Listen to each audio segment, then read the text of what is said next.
So this video will focus on 4.1, and the very first thing it asks you to do is plot and label each number on the same number line.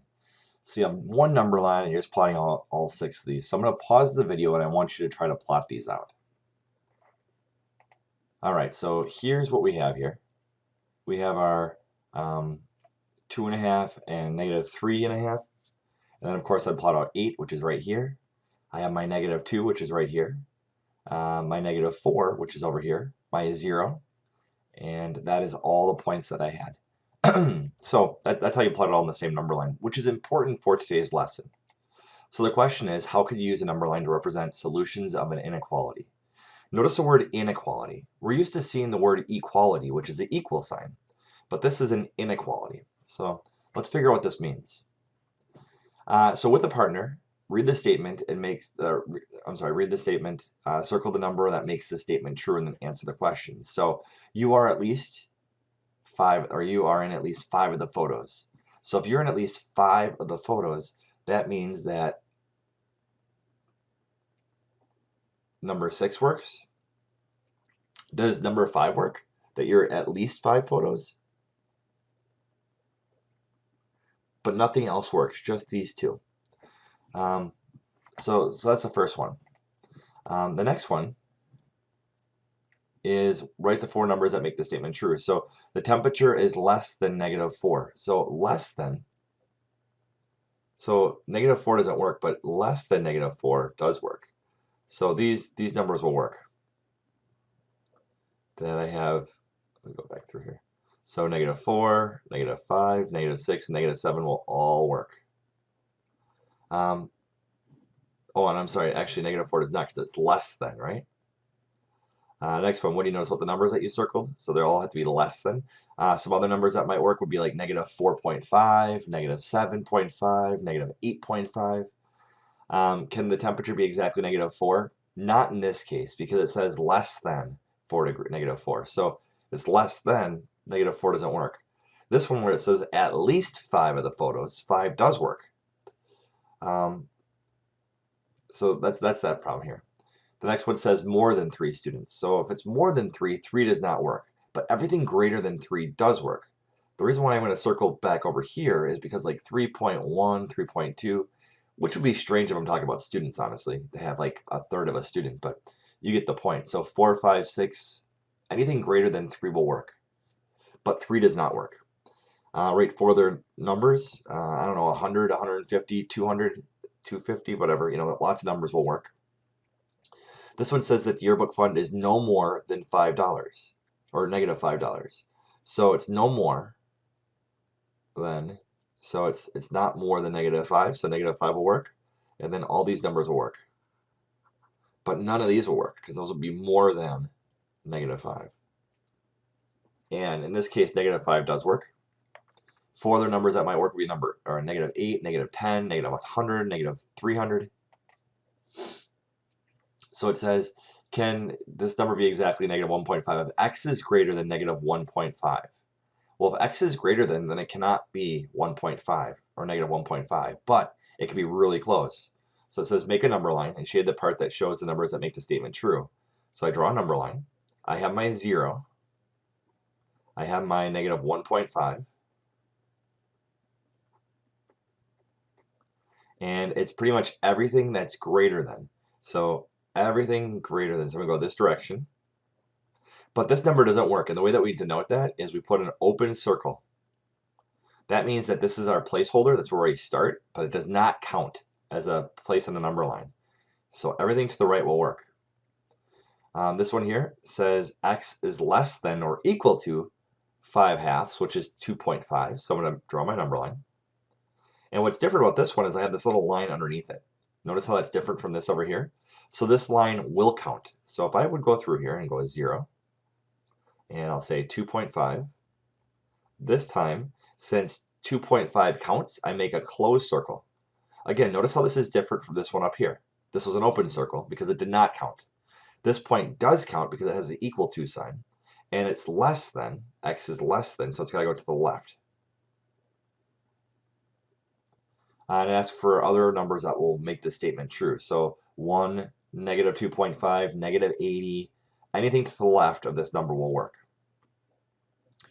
Now it says write an inequality for each of the things. Now I have a closed circle here.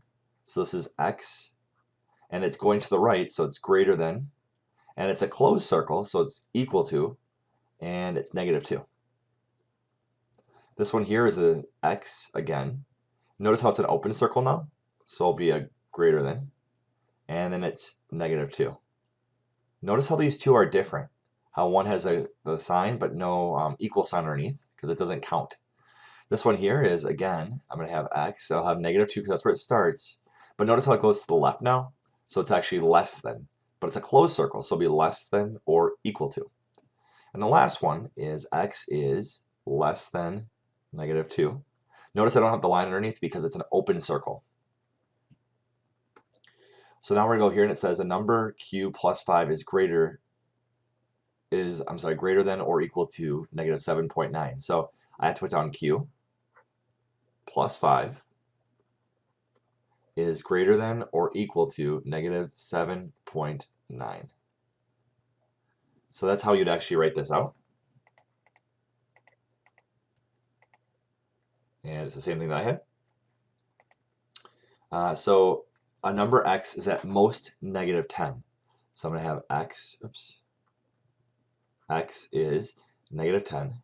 Now you got to think about what I put here, what sign. It says at most.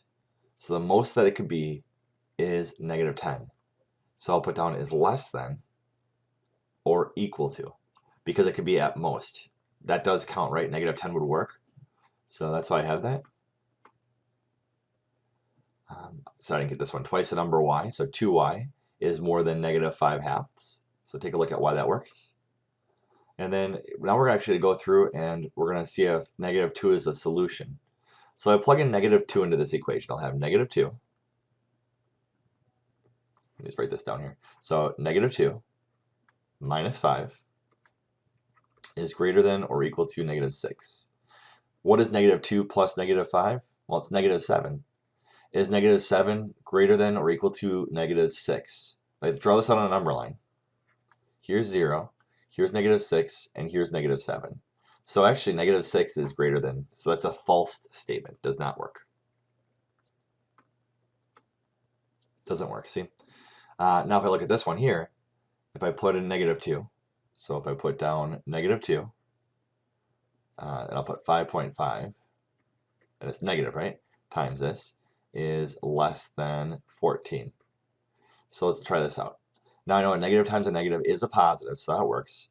And then this would become 11, right? So positive 11. Is that less than 14? Yeah, that's totally true. So that's a true statement. So now try doing a few of these. Plug in -5 and see if it works. Plug in -5 for this one, see if it works. And plug in -5 and see if it works. Now pause the video and try it. So this is not a solution because if I put down -5, I'll get I'll get 7. And 7 is not greater than 7. If I plug it in here, I'll have -9 is, or is that right? Let's plug this in. So if I go here, new, let's go 1 minus 2 times -5 is less than or equal to -9. Oh yeah, because this is a negative times a negative is a positive, right? So it'd be 1 plus 10 is less than or equal to -9. This would become 11, right? And 11 is not less than or equal to -9. It doesn't work. And then finally this one here, if I plug in -5 and I divide it by 2.5, I'll say -3. Well, this right here equals -2, right? And -2 is absolutely greater than -3. So this one does work, and that's why it's a solution. For my example 3, it says graph this. Now graphing is really easy right now with this. All that you do is you draw a number line. And since it's a sign and no equal to on the bottom, it's an open circle at the -8. So I have to go through and I put a 0 down. And then I'll put a -8 on this side. And I'll put a +8 over on this side. You really just have to have 3 numbers. Again, it's an open circle at the -8. And it's an open circle because there's no little line underneath. And then it says that it's greater than, so it goes to the right. and I draw a line like this, and I draw an arrow. And this is how you would graph it out. Just like this. So now you try doing a couple yourself. So graph these out. Again, even though they have different letters, it's the same exact thing that we just did. So in this one, you're going to put a little dot at -1. It'll be an open circle because there's no line underneath. This would be a closed circle at the 4. This would be a closed circle at the 1.4. And this will be an open circle at the -1/2. And then this is what it'll look like once you graph it. And that essentially is